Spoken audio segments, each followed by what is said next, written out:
Shalom Bapak Ibu, saudaraku yang terkasih di dalam Tuhan. Puji syukur kepada Tuhan karena pada pagi hari ini kita dipertemukan kembali meskipun masih secara online di dalam ibadah kita pada pagi hari ini. Syukur kepada Tuhan untuk setiap kesehatan, damai sejahtera, serta sukacita yang masih boleh kita nikmati. Itu semua karena kemurahan Tuhan. Syukur juga kepada Tuhan karena pada hari ini Tuhan masih memberikan kita kesempatan untuk dapat beribadah. Mari saudaraku, jangan sampai kita sia-siakan kesempatan yang sudah Tuhan berikan untuk kita masing-masing. Kita akan menghadap ke hadirat Tuhan. Mari kita masing-masing bersaat teduh sejenak. Mari kita siapkan hati kita. Saudara boleh menundukkan kepala saudara. Minta kepada Tuhan agar Tuhan melawat kita di sepanjang ibadah kita. Ibadah kita pada hari ini dibuka dengan firman Tuhan. Dan Ia Tuhan kita Yesus Kristus dan Allah Bapa kita yang dalam kasih karunia-Nya telah mengasihi kita dan yang telah menganugerahkan penghiburan abadi dan pengharapan baik kepada kita, kiranya menghibur dan menguatkan hatimu dalam pekerjaan dan perkataan yang baik. Satu pujian yang mengatakan bahwa Tuhan Allah yang kita sembah adalah Allah yang setia dari dulu, hari ini, sampai selama-lamanya. Kita mau menyatakan kepada Tuhan bahwa Dialah Allah yang setia. Mulia setiamu. Kita akan pujikan semua ayat.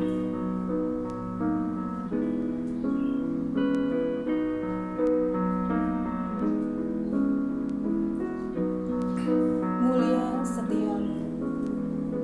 Mulia setiamu, ya Allah Bapa, tak selintas bersinar mulanya.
Bapa di dalam sorga, di pagi hari yang indah ini ya Bapa, kami datang untuk berkumpul.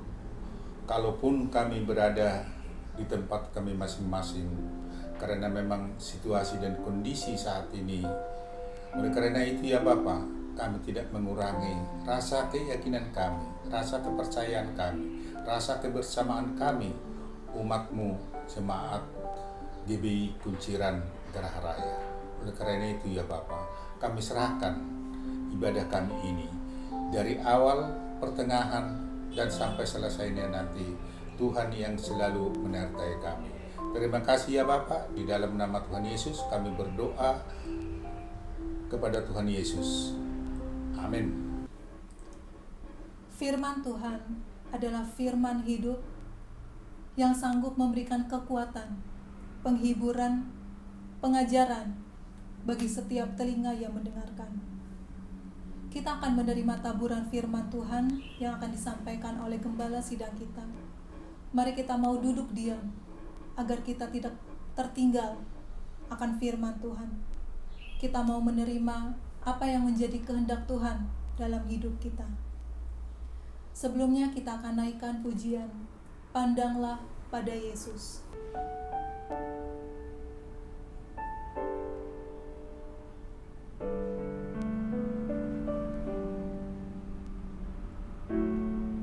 Pandanglah pada Yesus.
Biar musik saja yang mengalun.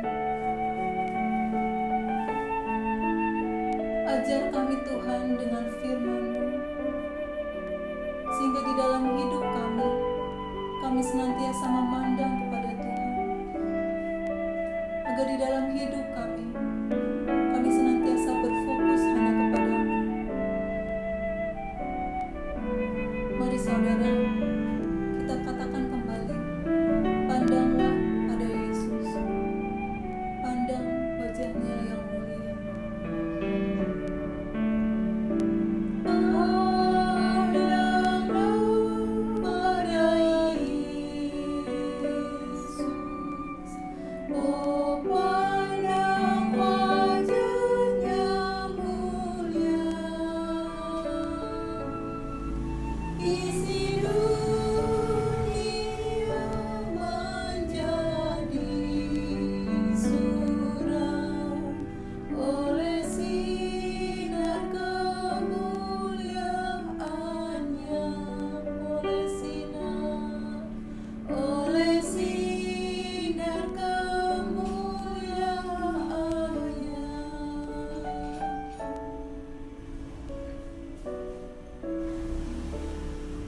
Bapak Ibu serta saudara-saudaraku yang dikasihi oleh Tuhan, kita akan belajar tentang kebenaran firman Tuhan.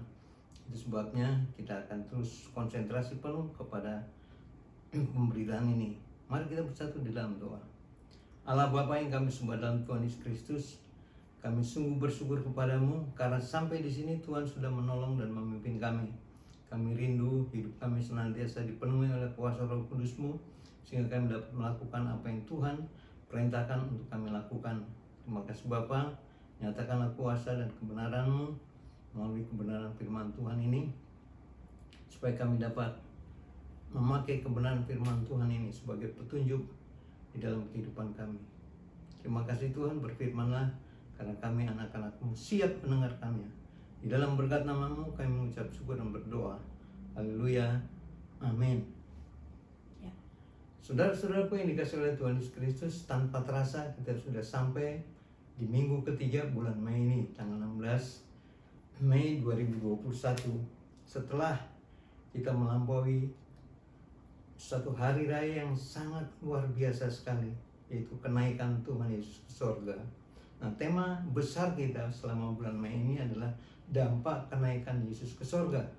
Dan saya memberi judul di dalam khotbah ini adalah perintah untuk memberitakan Injil. Firman Tuhan terambil dari Markus pasal yang ke-16 ayat 15 sampai dengan ayat yang ke-20. Dikatakan begini, lalu ia berkata kepada mereka, pergilah ke seluruh dunia, beritakanlah Injil kepada segala makhluk. Siapa yang percaya dan dibaptis akan diselamatkan, tetapi siapa yang tidak percaya akan dihukum. Ayat yang ke-17, tanda-tanda ini akan menyertai orang-orang yang percaya. Perhatikan, tanda-tanda ini akan menyertai orang-orang yang percaya. Mereka akan mengusir setan-setan demi nama-Ku. Mereka akan berbicara dalam bahasa-bahasa yang baru bagi mereka. Mereka akan memegang ular, dan sekalipun mereka minum racun maut, mereka tidak akan mendapat celaka. Mereka akan meletakkan tangannya atas orang sakit, dan orang itu akan sembuh. Ayat yang ke-19. Sesudah Tuhan Yesus berbicara demikian kepada mereka, terangkatlah ia ke sorga, lalu duduk di sebelah kanan Allah. Ayat yang ke-20, mereka pun pergilah memberitakan Injil ke segala penjuru, dan Tuhan turut bekerja dan meneguhkan firman itu dengan tanda-tanda yang menyertainya. Saudara-saudaraku yang dikasihi oleh Tuhan, Tuhan Yesus telah menyelesaikan misinya, menggenapi rencana Allah melalui kedatangannya ke dalam dunia, menyelamatkan manusia dari belenggu dosa, mendamaikan manusia dengan Allah. Melalui kematiannya di kayu salib, maka tibalah saatnya baginya menuju pada kemuliaannya di sorga. Nah, sebelum Yesus terangkat ke sorga, Yesus menyampaikan kepada para murid dan orang-orang percaya sepanjang zaman suatu perintah yang kita sebut dengan amanat agung Tuhan Yesus, yaitu pergilah ke seluruh dunia, beritakanlah Injil kepada segala makhluk. Saudara-saudaraku, namun murid-murid tidak dibiarkan melaksanakan perintah itu sendiri atau dengan kekuatan dan kemampuan diri sendiri. Tuhan masih turut bekerja dan meneguhkan firman itu dengan tanda-tanda yang menyertainya. Ini adalah janji yang diberikan kepada orang percaya yang menghadapi bahaya semacam itu ketika melayani Tuhan. Jadi saudara-saudaraku, memegang ular atau minum racun maut tidak boleh dilakukan dengan sengaja dan dijadikan sebagai ujian untuk membuktikan kerohanian seseorang atau untuk show, untuk pamer pada orang-orang, nih aku orang percaya, sekalipun aku minum racun aku tidak akan mati. Bukan seperti itu, ya. Jadi tolong digarisbawahi, memegang ular atau minum racun tidak boleh dilakukan dengan sengaja dan dijadikan ujian untuk membuktikan kerohanian seseorang. Dan kalau itu dilakukan, ini merupakan tindakan bodoh dan membahayakan diri sendiri. Bapak, Ibu, serta saudara-saudaraku yang dikasihi oleh Tuhan Yesus Kristus, dari pembacaan firman Tuhan tadi, kita mendapatkan dua pokok besar. Pokok yang pertama, perintah untuk pergi memberitakan Injil. Di dalam Markus pasal yang ke-16 ayat 15 dan 16 yang kita sudah baca tadi, tapi saya ingin mengingatkan lagi. Lalu ia berkata kepada mereka, pergilah ke seluruh dunia, beritakanlah Injil kepada segala makhluk. Siapa yang percaya dan dibaptis akan diselamatkan, tetapi siapa yang tidak percaya akan dihukum. Sampai di sini saya ingin menjelaskan sedikit. Lalu ia berkata kepada mereka, pergilah ke seluruh dunia, beritakanlah Injil. Jadi pemberitaan Injil itu sangatlah penting bagi Tuhan. Dikatakan beritakanlah Injil kepada segala makhluk, artinya kepada siapa saja. Dan apa dampak yang terjadi? Orang yang percaya akan pemberitaan Injil itu dan mengambil langkah untuk dibaptis akan diselamatkan. Tetapi siapa yang tidak percaya akan dihukum. Jadi saudara-saudaraku, Injil atau kabar tentang keselamatan melalui Kristus Yesus adalah berita yang sangat penting bagi Tuhan. Kalau hal ini tidak penting, tentu Tuhan tidak akan sampai memerintahkan kepada murid-muridnya dan membekali mereka dengan kuasa. Kenapa Tuhan Yesus melakukan itu? Karena Dia sangat mencintai dan mengasihi saudara dan saya, mengasihi manusia. Karena apa? Manusia diciptakan menurut gambar dan rupa Allah. Jadi ada unsur-unsur ilahi yang ada pada kita. Dan Dia mau supaya setiap orang diselamatkan. Perhatikan, Dia mau setiap orang diselamatkan. Artinya Dia memerintahkan supaya kita pergi untuk mencari orang-orang yang mau diselamatkan, yang akan memenuhi kerajaan sorga, dan akan memuji memuliakan Bapa, memuliakan Allah untuk selama-lamanya. Dan berita tentang Injil adalah berita yang sangat dibutuhkan oleh setiap orang. Perhatikan, pemberitaan tentang Injil adalah berita yang sangat dibutuhkan oleh setiap orang. Itu sebabnya setiap orang di seluruh dunia harus mendengar dan memiliki kesempatan untuk mendengar kabar baik itu. Kabar baik yaitu tentang keselamatan yang sudah dipercayakan kepada saudara dan saya pada saat ini.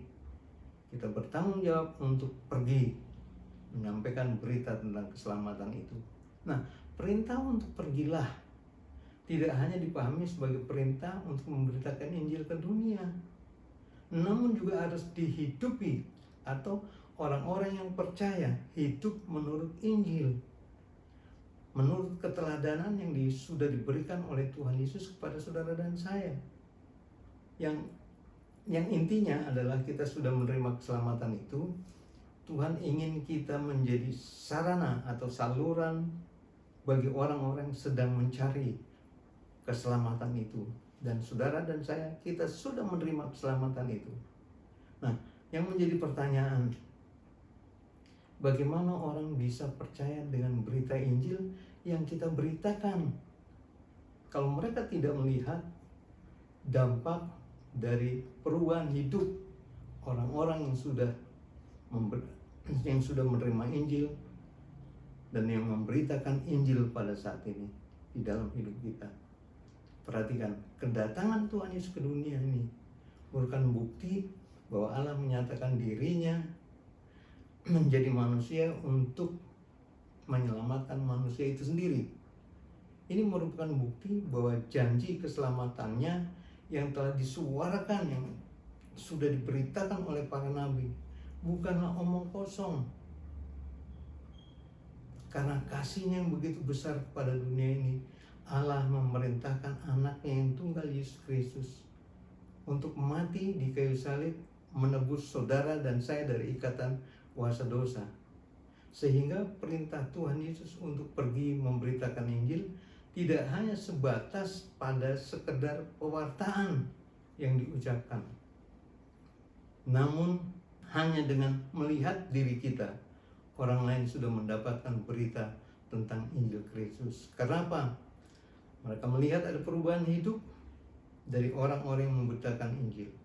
Ada keberanian yang dahsyat dan luar biasa, dan ada mujizat atau tanda-tanda yang menyertai mereka. Nah, perintah untuk memberitakan Injil ditujukan kepada segala makhluk. Artinya bahwa berita Injil ini harus disampaikan kepada siapa saja. Dan kita yang sudah menerima Injil itu, kita menghidupi Injil itu di dalam kehidupan kita. Mungkin saudara akan sulit untuk menerima ini. Artinya maksud saya gini, pergilah, beritakan Injil kepada segala makhluk. Kalau ada kucing ada anjing di sekitar kita, apakah kita mengasihi mereka juga atau tidak? Seringkali orang justru mengambil batu untuk melempar anjing atau kucing yang berkeliaran di sekitar rumah kita. Itu membuktikan bahwa kita tidak mengasihi segala makhluk. Padahal segala makhluk itu harus menerima atau melihat keselamatan yang ada di balik berita Injil itu, yang dapat dia lihat di dalam kehidupan setiap saudara dan saya. Orang-orang yang sudah diselamatkan oleh Tuhan, orang-orang yang sudah dimuliakan oleh Tuhan, orang-orang yang sudah berubah kehidupan mereka dari kehidupan yang lama menuju kehidupan yang baru. Jadi perintah untuk pergilah ke seluruh dunia bukanlah omong kosong, tetapi berita itu adalah berita yang sungguh-sungguh menakjubkan. Karena di dalam dunia ini tidak ada mujizat yang paling besar selain keselamatan. Mungkin saudara memiliki mujizat, diberi oleh Tuhan karunia untuk menyembuhkan orang. Tetapi ketika orang itu sembuh, apakah dia akan ikut Tuhan? Itu yang menjadi masalah. Sedangkan yang dikehendaki oleh Tuhan, orang yang menerima berita Injil, mengambil langkah-langkah selanjutnya, yaitu kita akan belajar di dalam pokok yang kedua ini. Siapa yang percaya dan dibaptis akan diselamatkan. Ayat 16 berkata demikian. Siapa yang percaya dibaptis akan diselamatkan, tetapi siapa yang tidak percaya akan dihukum. Ayat ini menunjukkan betapa pentingnya berita Injil bagi setiap orang. Hal itu karena ada konsekuensi yang melekat dengannya. Perhatikan, percaya dan dibaptis akan diselamatkan, tetapi bagi yang tidak percaya akan dihukum. Jadi saudara-saudaraku, berita Injil itu adalah kekuatan Allah. Di dalam 1 Korintus 1 ayat yang ke-18 berkata begini. Sesungguhnya berita Injil, pemberitaan tentang salib, memang adalah kebodohan bagi mereka yang akan binasa.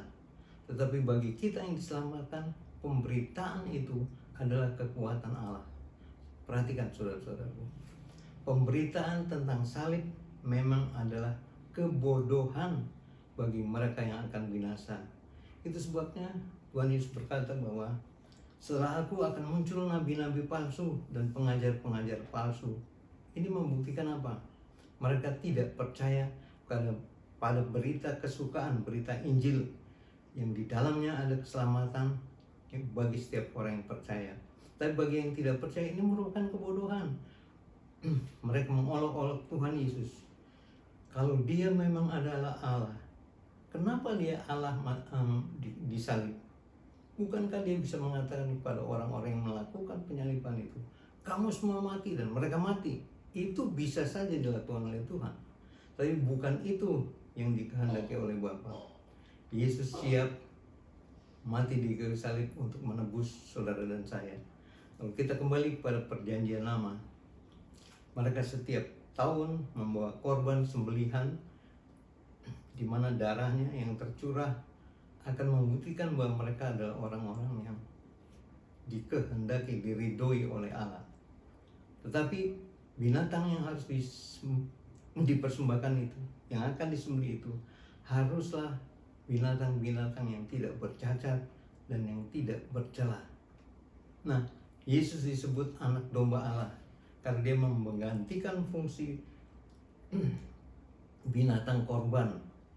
Dan Yesus disebut adalah anak domba Allah. Artinya dia berperan sebagai domba yang disembelih, di mana darahnya akan menyucikan setiap orang yang percaya kepadanya.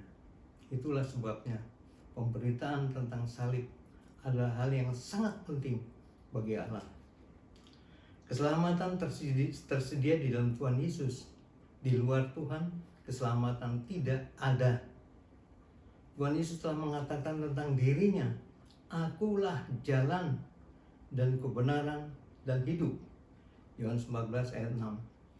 Jadi jalan untuk bisa masuk ke sorga, untuk bisa bersekutu dengan Allah Bapa di sorga adalah melalui Yesus.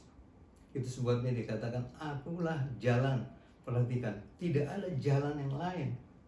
Akulah kebenaran. Banyak orang berkata bahwa dia sudah melakukan kebenaran. Tapi kebenaran menurut siapa? Kebenaran menurut dia dan kebenaran menurut kata orang. Tapi bukan kebenaran menurut Allah. Nah, Yesus adalah kebenaran itu. Itu sebabnya kalau kita senantiasa melekat erat pada Tuhan, kepribadian Tuhan menjadi kepribadian kita. Itulah yang disebut kebenaran. Dampaknya apa? Kita akan mendapatkan kehidupan yang kekal. Nah, itu sebabnya berita Injil harus dikabarkan di seluruh dunia supaya setiap orang yang mau menerima kabar baik dari Tuhan Yesus akan memperoleh keselamatan. Jadi saudara-saudaraku, kalimat percaya dan dibaptis adalah dua hal yang harus terjadi dalam kehidupan seseorang. Dan untuk menerima keselamatan dari Tuhan Yesus, langkah berikutnya adalah baptisan. Baptisan merupakan bukti dari pertobatan. Sedangkan pertobatan itu sendiri adalah perpindahan dari hidup yang lama kepada hidup yang baru. Dan selanjutnya hidup dalam iman percaya kepada Tuhan Yesus Kristus. Itu sebabnya Rasul Paulus di dalam suratnya kepada jemaat di Galatia mengatakan bahwa hidupku bukan aku lagi, tetapi Kristus yang hidup di dalam aku. Nah, itu sebabnya ketika kita melihat Rasul Paulus, dia memiliki keberanian yang dahsyat dan luar biasa. Bahkan dia sampai dilempari batu ketika dia memberitakan tentang Tuhan Yesus Kristus. Dan orang-orang melihat bahwa dia mati, tetapi sebetulnya dia tidak mati, tapi dia tetap dipakai oleh Tuhan untuk memberitakan salib, memberitakan keselamatan yang terdapat di dalam Injil Tuhan Yesus Kristus. Artinya, keselamatan dari Tuhan itu harus dihidupi. Hidup setiap orang yang sudah dibaptis dan percaya kepada Tuhan Yesus Kristus harus berbeda dengan orang-orang yang tidak percaya.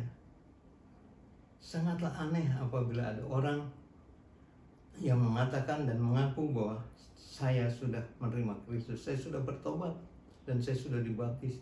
Namun kehidupannya, perilakunya, sikapnya, tujuan hidupnya tidak memperlihatkan perubahan. Ini menunjukkan apa? Orang itu tidak mengenal Allah. Orang itu hanya mengaku percaya, tetapi sesungguhnya dia tidak percaya. Saudara-saudaraku, perubahan hidup adalah tanda yang harus menyertai orang-orang yang percaya. Tidaklah mudah memberitakan Injil di tengah-tengah dunia yang penuh dengan kecurigaan, dunia yang sudah jatuh ke dalam dosa. Sebagaimana yang disaksikan oleh Rasul Paulus, dia katakan begini, oleh karena engkau kami ada dalam bahaya maut sepanjang hari. Kami telah dianggap sebagai domba-domba sembelihan. Saudara-saudaraku, perhatikan. Karena Yesus, dia diolok-olok, dia diperlakukan tidak adil. Tetapi Rasul Paulus kita lihat, dia tetap berani. Kemana-mana dia tetap memberitakan Injil. Karena apa? Di dalam Injil itulah ada keselamatan manusia. Walaupun sulit dalam pemberitaan Injil itu, bukan berarti tidak bisa. Sebab kesulitan itu tidak sebanding dengan kuasa Tuhan yang menyertai setiap orang percaya. Tuhan Yesus sudah naik ke surga, namun ia tetap bekerja menyatakan Injilnya melalui para rasul dan juga setiap orang percaya.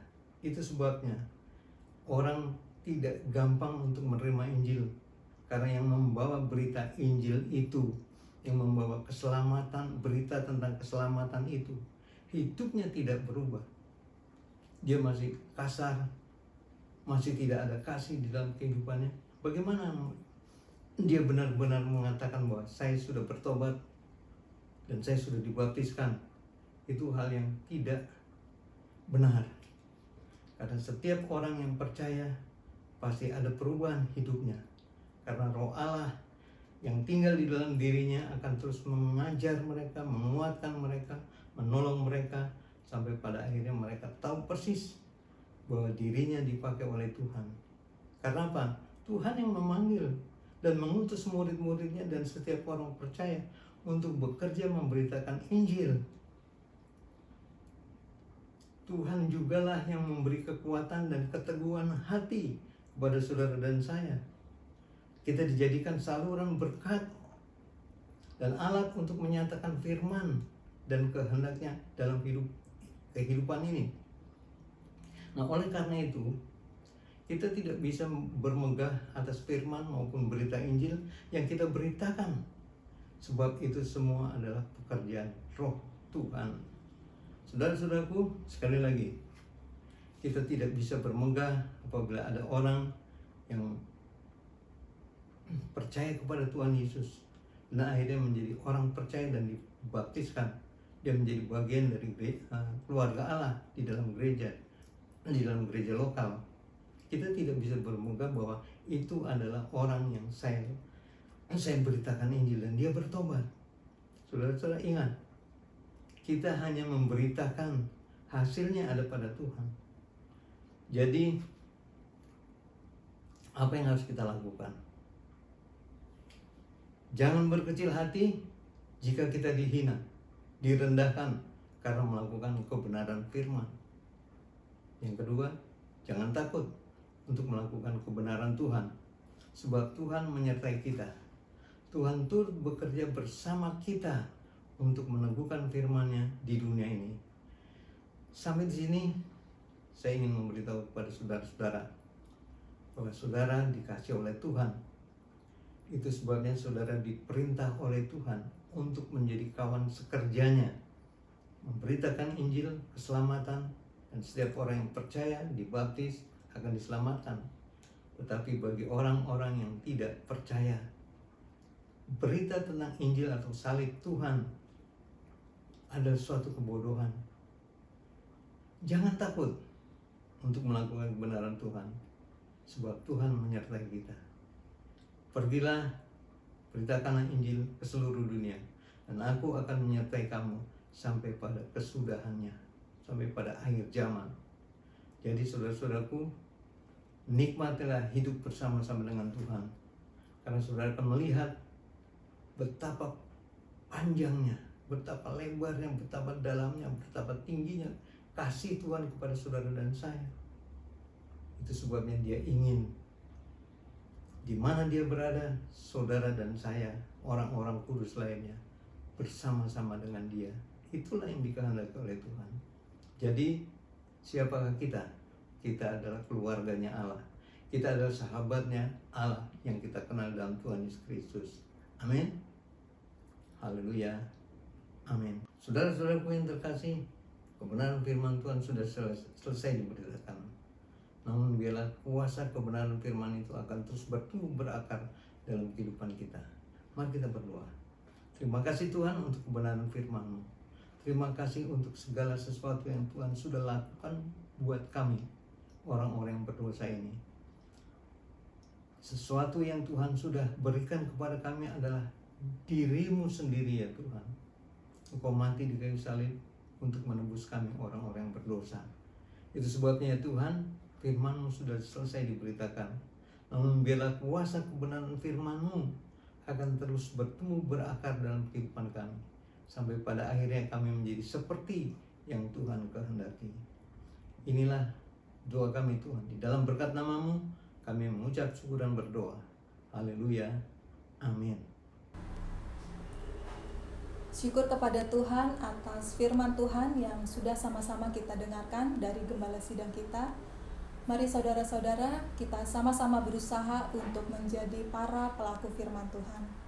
Dan saat ini kita akan sama-sama memberikan yang terbaik kepada Tuhan melalui persembahan ataupun perpuluhan kita.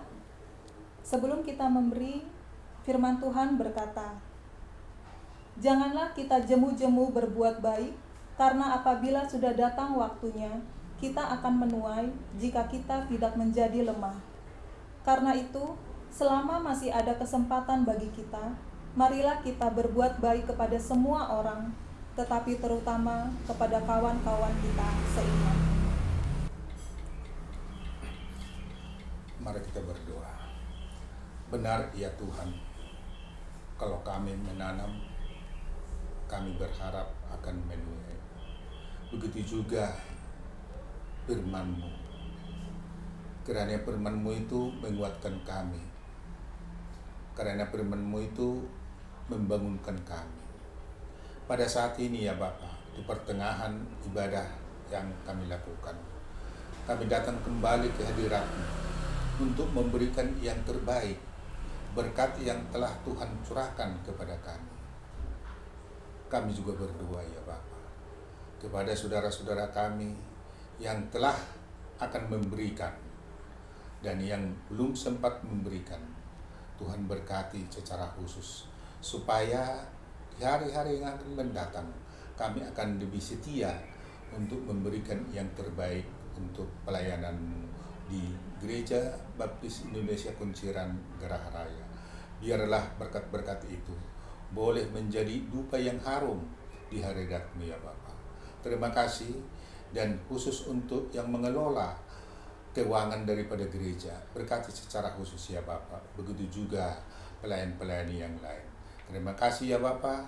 Di dalam nama Tuhan Yesus kami telah berdoa dan mengucap syukur. Amin.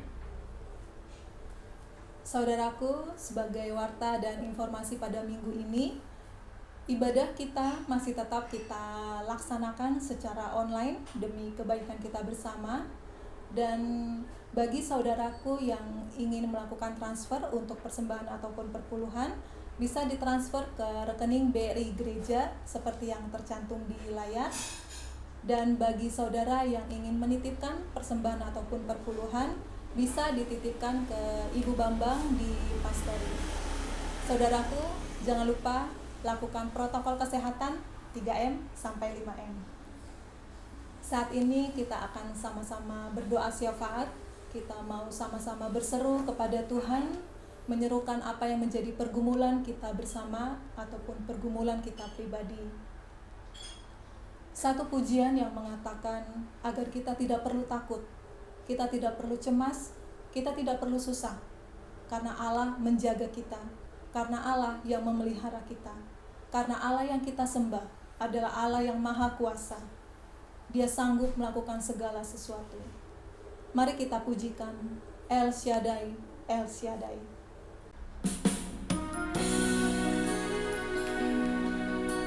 Mari kita katakan, tak usah ku takut, Tuhan menjagamu.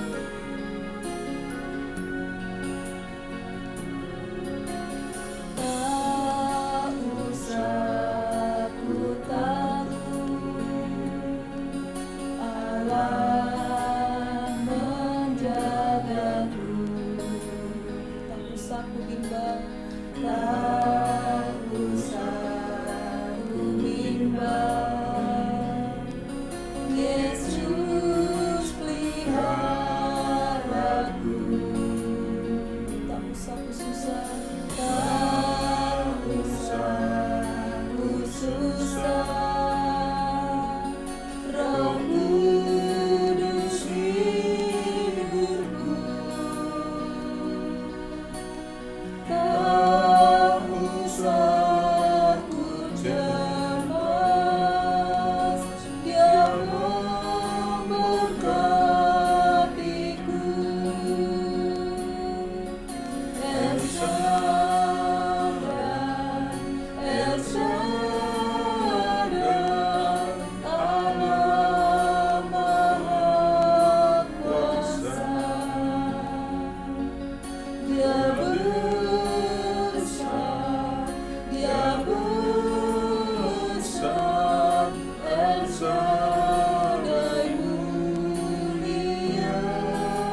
susah, Roh Kudus hiburku.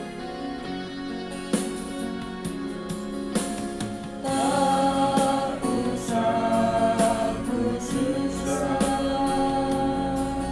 Roh Kudus hiburku. Tak usah ku cemas, Dia memberkatiku. Katakan El Shaddai, El Shaddai, El Shaddai, Allah Maha Kuasa. Dia besar, Dia besar, Dia besar. El Shaddai mulia, El Shaddai, El Shaddai, Allah Maha Kuasa. Berkatnya melimpah, El Shaddai, El Shaddai, El Shaddai, Allah Maha Kuasa. Berkatnya melimpah, El Shaddai. Berkatnya melimpah, El Shaddai.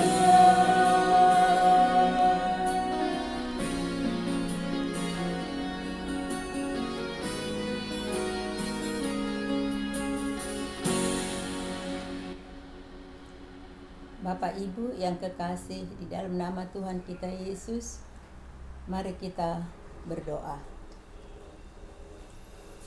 Ya Tuhan, Bapa Sorgawi yang kami kenal di dalam nama anakmu Yesus Kristus, Kamu Tuhan yang layak kami puja, yang kami sembah, yang kami agungkan dan kami muliakan.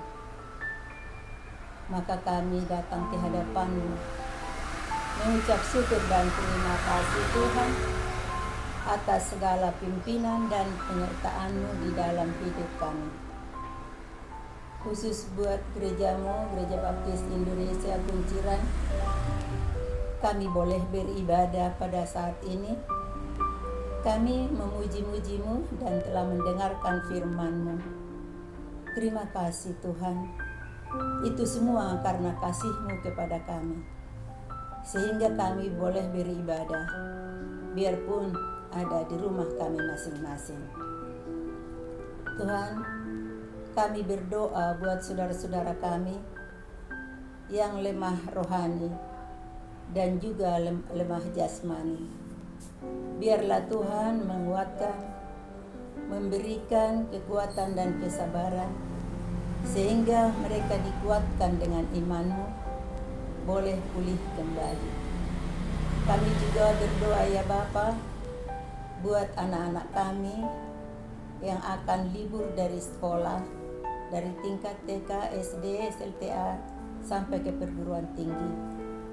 Di dalam waktu libur mereka pakai untuk belajar, untuk menghadapi ulangan nanti. Tuhan tolong mereka, berikan kekuatan, kecerdasan otak, dan ingatan yang kuat, sehingga sewaktu mereka nanti diperhadapkan dengan ulangan, boleh mengerjakannya dengan baik dan mendapat hasil yang baik Tuhan. Tuhan Yesus, kami juga berdoa buat saudara-saudara kami yang kena musibah, yang ada di daerah-daerah ya Tuhan. Biarlah Tuhan memberikan kekuatan, kesabaran kepada mereka. Mungkin sampai saat ini mereka masih trauma, tapi kami yakin dan percaya Tuhan tahu apa yang terjadi pada saat itu. Dan Tuhan akan menolong mereka dan memberikan kekuatan dan bantuan juga penghiburan. Terima kasih Tuhan atas segala kasih-Mu yang Tuhan limpahkan kepada mereka.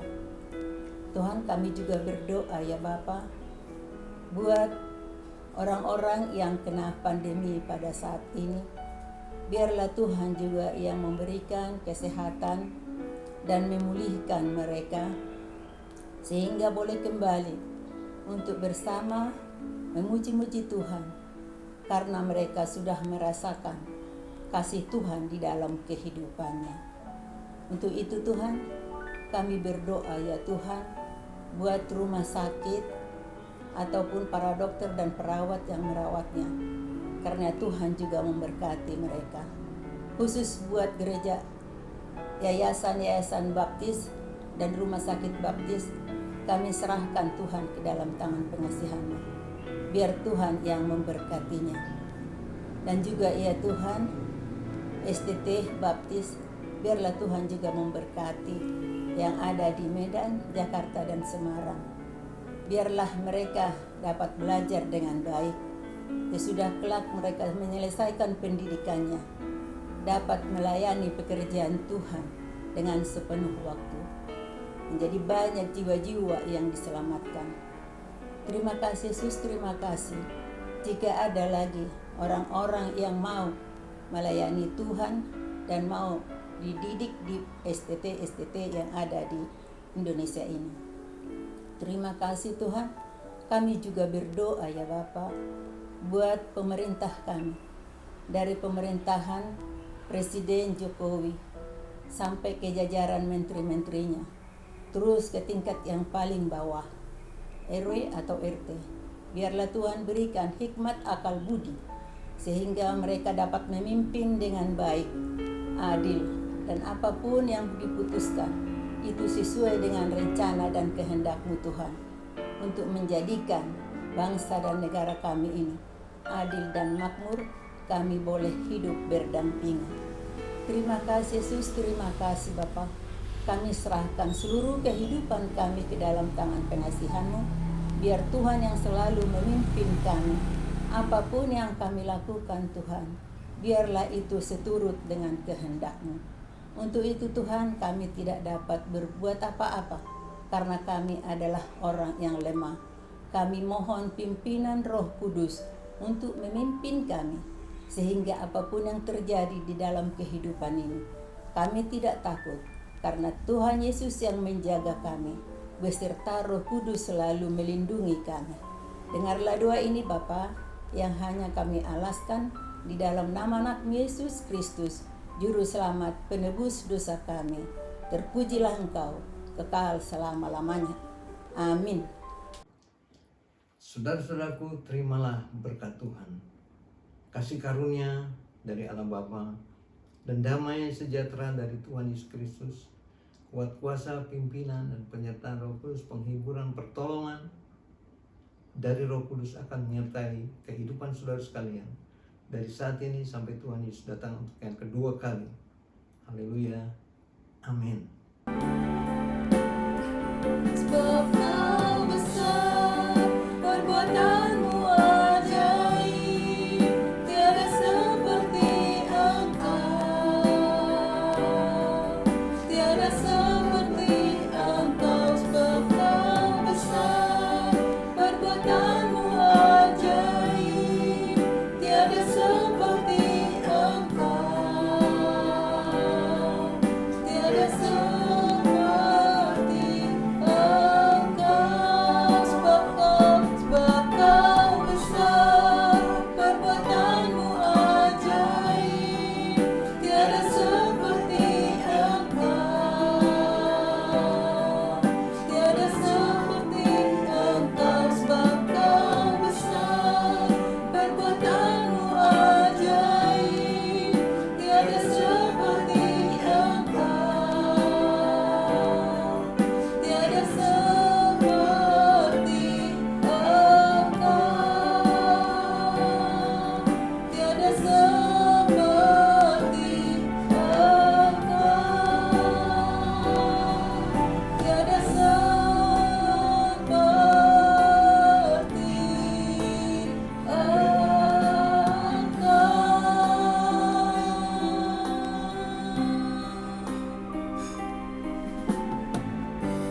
Saudara-saudaraku, biarlah sukacita Tuhan akan terus mengawali dan terus hidup bertumbuh berakar di dalam kehidupan kita. Selamat hari Minggu, Tuhan Yesus memberkati. Haleluya. Amin. Dah. Yang